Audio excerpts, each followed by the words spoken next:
Hi everyone, so the focus of my complex problem is femicide in Mexico, and it's an issue that not many have heard about, especially in the US, unless you've taken some ITS classes or other classes that focus on issues in other parts of the world. So what is femicide? There's no real definition for it, but basically femicide involves killing women because of their gender, specifically and almost always by males. Femicide doesn't necessarily have one cause or one reason. A lot of the time it has to do with different situations that the women are in, especially when men are feeling that they're superior to women. That's a large issue. And a lot of the times the two main causes are domestic abuse and sex trafficking. So once again, why does this problem exist and why does it matter? So there's this superiority of men in Mexico that makes it really difficult for women to have a voice. They're also seen as disposable to men, so they're not really cared for by their spouses or by men that they're in a relationship with or that are even family sometimes. There's also very few laws in Mexico regarding femicide and regarding domestic abuse and sex trafficking. So women don't really have protection. It's very difficult for them to get protection, especially when the government and the media isn't really doing anything about it or acknowledging that the problem is happening. So domestic abuse in Mexico is the first issue we are going to be looking at, and experts have determined that Mexico is the most dangerous place for a woman to be in her own home. Mexico City is overpopulated and they only have one shelter as of 2020 that was dedicated to women who are victims of domestic abuse. So looking at the shelter, this picture, it's not an exact picture of the shelter in Mexico City, but it is very accurate to what the shelter would look like and gives us a visual representation of what we would see in Mexico. So there's three issues that make the shelter difficult to access for women, and that's because it's far from the city. So many women in Mexico can't drive, let alone leave the house on their own. So it becomes very difficult for women to actually access it in this sense. There's limited capacity. So as you can see in the picture, which is very similar, it's usually a very small building and not much room for, dozens of women to come and stay when they need help. It's not very clean. There's not very many resources so women can take care of themselves. And this shelter, including many other shelters in Mexico, require legal documentation or writing on paper saying that the woman has filed a report against her husband, which many women, once again, aren't listened to by the government, aren't taken seriously, so they have issues filing these reports. So this talks about a case in Mexico where a 30-year-old woman was killed by her husband because she was having a she was having an external affair.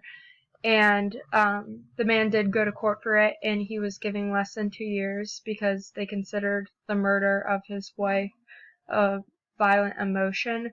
So once again, there's very few laws that kind of protect women against domestic abuse, and it makes it very easy for men who are perpetrators of femicide to get put back on the street, and it creates the opportunity for the issue to happen again.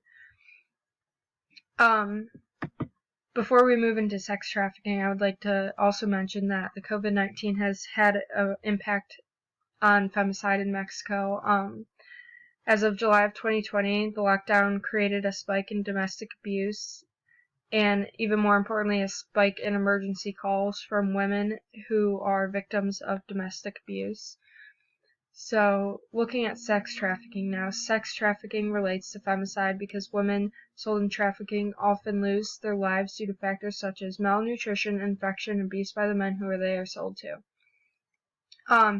So looking at this, sex trafficking in Mexico, as stated on the PowerPoint, is very close to our business. Not many people talk about it. There's no real statistics that you can access about sex trafficking because it's kind of done under the table once again. But we do know that in victims who are sex trafficked in Mexico, they face things such as STDs, PTSD, other mental issues, which, while sex trafficking isn't directly killing the women, it does often lead to their death. Once again, malnutrition, infection, stuff like that play a large role in that. So, once again, with sex trafficking, sorry, we're moving too fast here. So, Sheldon Zhang states that the city of Tijuana, Mexico, upwards of 15,000 women working street prostitution, with many more working in Tijuana's 200 plus brothels and nightclubs.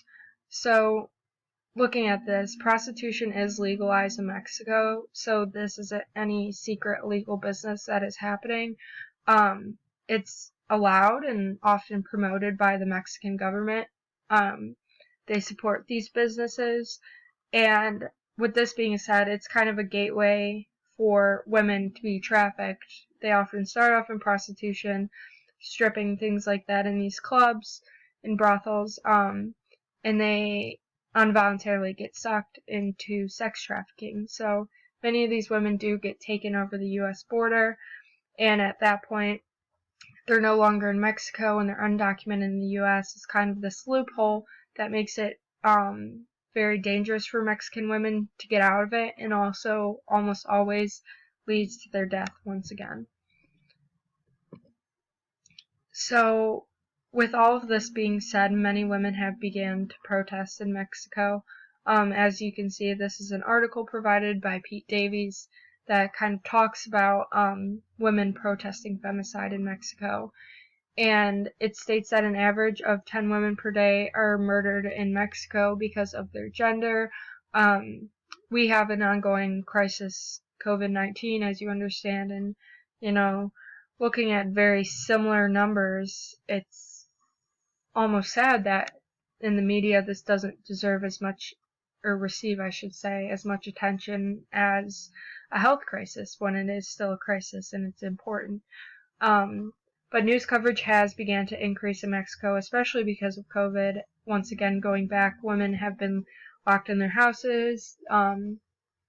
They've been spending more time with their partners, and it's caused a lot of issues, not only in Mexico, but in the whole world, a lot of domestic abuse issues.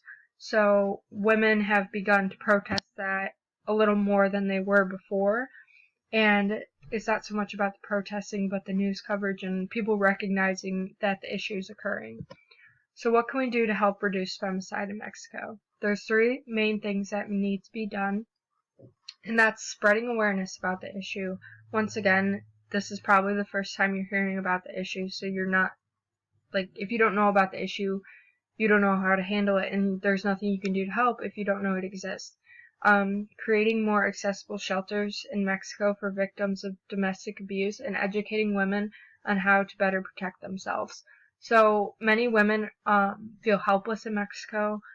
When they're being abused, they don't say anything, they don't do anything because they don't think they're going to be taken seriously, and they know they have nowhere to go. So once again, there's a very limited amount of shelters, and opening up more shelters can give more resources to women, so they can feel safer in their living situations and kind of get out before it gets too bad, before it leads to femicide.